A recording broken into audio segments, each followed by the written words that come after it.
j'arrive juste à l'instant là sur le site du domaine du château de Trangis. C'est un château du XVIIIe siècle. Donc on a du patrimoine et juste à côté on a une activité sportive puisque a été réalisé il y a quelques années ici un parc Acrobranche que je vais parcourir.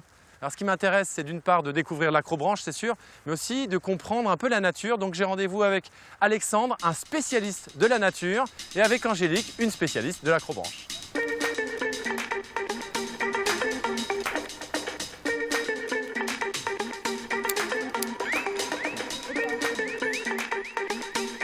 Ouais, ça va, ça a l'air d'être solide quand même. Oh, quelle synchronisation! Bonjour. Bonjour. Angélique. Tout à fait. Enchanté. Alexandre, c'est ça? Alexandre, c'est ça. Bon, ça me fait bien plaisir de vous rencontrer. Déjà, on a une super journée pour faire de l'acrobranche.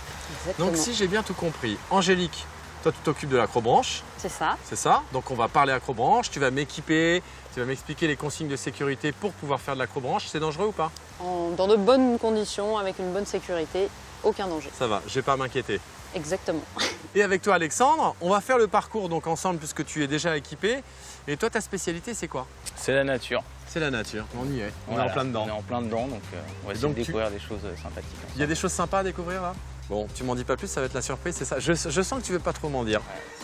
Bon, bah on s'équipe direct alors? On est parti. Allez. D'ailleurs, l'acrobranche, c'est une activité qui est récente ou pas? Très récente, puisque c'est une équipe d'élagueurs en 87 qui a lancé une activité de grimpe d'arbres et qu'ils ont nommé l'acrobranche. Ça se passait dans quel pays? Alors c'était dans l'Ardèche. Ah d'accord, c'était en France alors. Voilà. Encore un sport made in France. Oui, c'est vraiment une activité française pour le On coup. est bon pour les sports de nature en France quand même. Hein. Oui. Donc il y a un crochet de sécurité qui ne peut pas s'ouvrir. Donc je vois. C'est ça. Hein, donc on reste vraiment attaché du début jusqu'à la fin du parcours. D'accord. Et puis alors, il y a une poulie ici. La fameuse poulie, normalement que tout le monde connaît, puisqu'elle est utilisée pour faire les tyroliennes.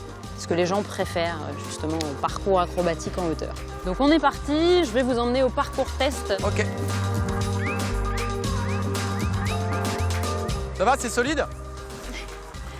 Ouais, ça va, ça a l'air. Bon bah ça y est, on y va?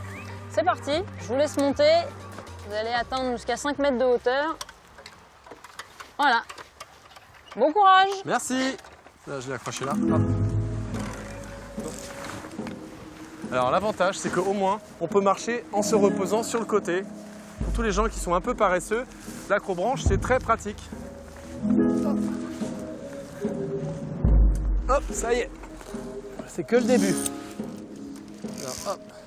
C'est quand même étonnant, Alexandre, de trouver une forêt comme ça en plein milieu de la ville.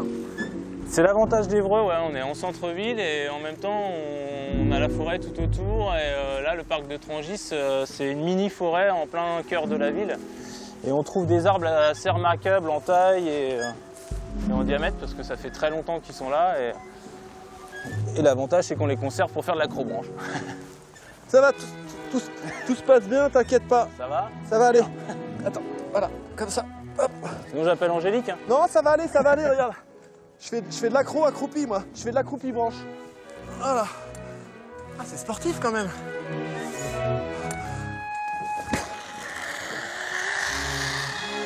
Youhou! Ah, c'est sympa ça. C'est vraiment la partie sympa de l'acrobranche. C'est la tyrolienne. En fait, là, le système d'accroche sur l'arbre, il n'y a aucun clou et pas de vis. Je pensais que c'était le cas, mais c'est pas ça. Non, en fait, c'est pour éviter déjà d'abîmer les arbres. Faut savoir que l'acrobranche, il est démonté tous les hivers pour éviter que ça soit abîmé et pour permettre à l'arbre un peu de souffler. Parce qu'en fait, derrière l'écorce, en fait, tu as juste tout de suite le bois vivant et c'est la circulation de la sève, en fait. Donc si tu abîmes le bois qui est vivant juste derrière l'écorce, en fait, il n'y aura plus de circulation de sève et tout ce qui va être au-dessus de ton câble va mourir, en fait. C'est plus alimenté en sève, il n'y a plus de sang. Donc... C'est pour ça qu'on les protège bien. C'est ça. Il faut avoir un bon équilibre. Hein. Hop. Bon, si vous voulez faire de l'acrobranche, ne prévoyez rien le lendemain. Hein. Je pense que vous aurez des petites courbatures si vous n'avez pas l'habitude. C'est parti!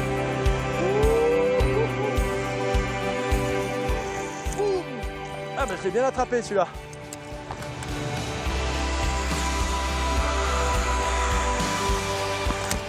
Oh, quel style. Ça va aller vite là. Wouhou! Voilà, ça c'est le moment que je préfère. Oh là là! Oh, je vais m'écraser! Ça va trop vite!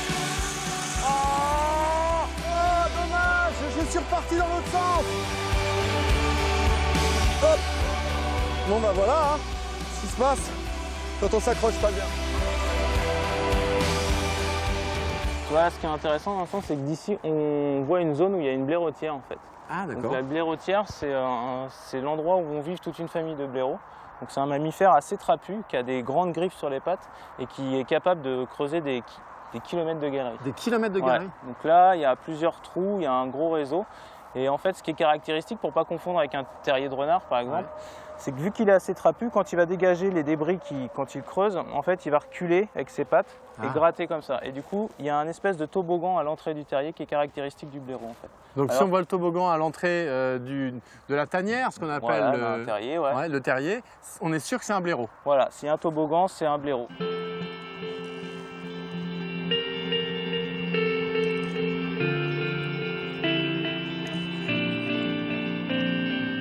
Il faut descendre avec beaucoup d'élégance et de grâce. Voilà, comme ça. Ah, c'est bien chouette. Bon, Super sympa comme activité. que des bonnes sensations. Bonne sensation et c'est très varié, c'est vraiment ce qui est chouette. On a plein de matériaux différents, de manières de marcher, on doit s'adapter. Et comme celui qui vient à chaque fois après, on ne le connaît pas, donc on est toujours dans de la découverte. Exactement, C'est pour ça que très c'est diversifié pour pas que les gens se lassent justement oui. du parcours. Donc on essaie de faire en sorte que les gens découvrent à chaque fois un nouvel Des atelier. petits pièges à certains endroits, je vois, ceux qui sont penchés comme Eh ça. Bon, mais en tout cas, je me suis bien amusé et j'ai appris plein de choses avec toi.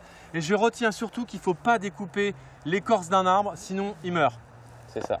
Merci beaucoup, je vous laisse mon matériel, Merci. qui est le vôtre. Et Merci à une encore. prochaine fois. À bientôt. À bientôt. Au revoir.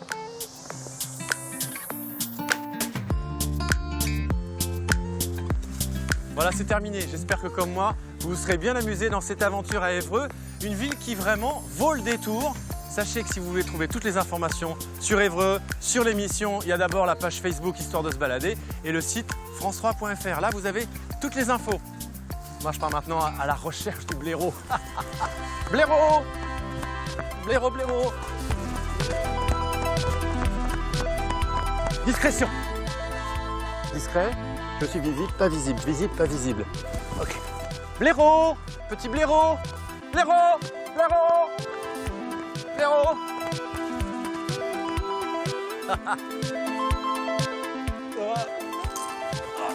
Non, ça va, ça va. C'est rien. Ah, il faut que je m'y fasse juste. C'est que le début. C'est que le début, c'est rien. Hein.